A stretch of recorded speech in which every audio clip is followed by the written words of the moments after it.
This is a common saying. Religion has caused most of the wars in human history.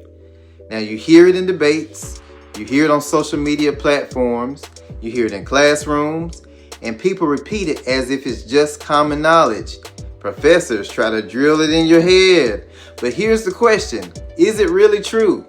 Now when historians studied wars across the recorded history, over 1,700 of them, they only found that about 7% were primarily religious reasons. That means the overwhelming majority of wars were fought over power, land, money, political control, and resources. Now, we have to consider the wars that we do know. You know the big names: World War I, World War II, the Cold War, the Civil War, Revolutionary War. None of those were fought about religion. They were about power. They were about territory and control. Now, we have to admit, sometimes leaders, political leaders, maybe religious leaders, they use religion as a rallying cry, even when the real motivation is power or land. It's like blaming a uniform for the crime instead of the person that's wearing it. Blaming the weapon instead of the person that's using it. And here's something else people forget. Some of the deadliest conflicts in history were actually driven by anti-religious governments and ideologies.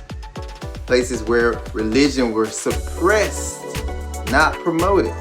Now, here's where the Bible actually explains it. See, in James 4:1, it says, "Where do wars and fights come from among you? Do they not come from the desires for the pleasures that war in your members?" In other words, the root of the problem isn't religion. The root of the problem is the human heart. Pride, greed, the desire for power. The Bible also says the heart is deceitfully wicked above all things.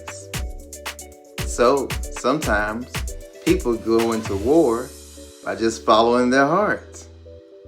Now, I will admit as well, religion can be misused by people, yes, but so can politics, money, nationalism, or ideology.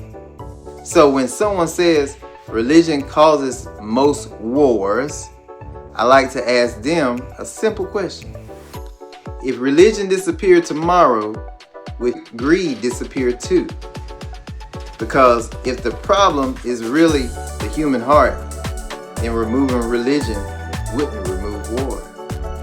It would just remove one more thing that people sometimes blame for war.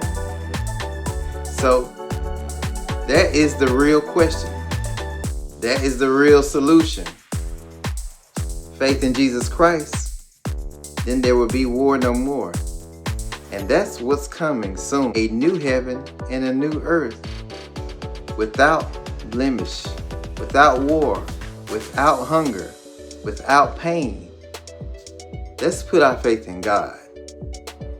The peace of God is what we're after.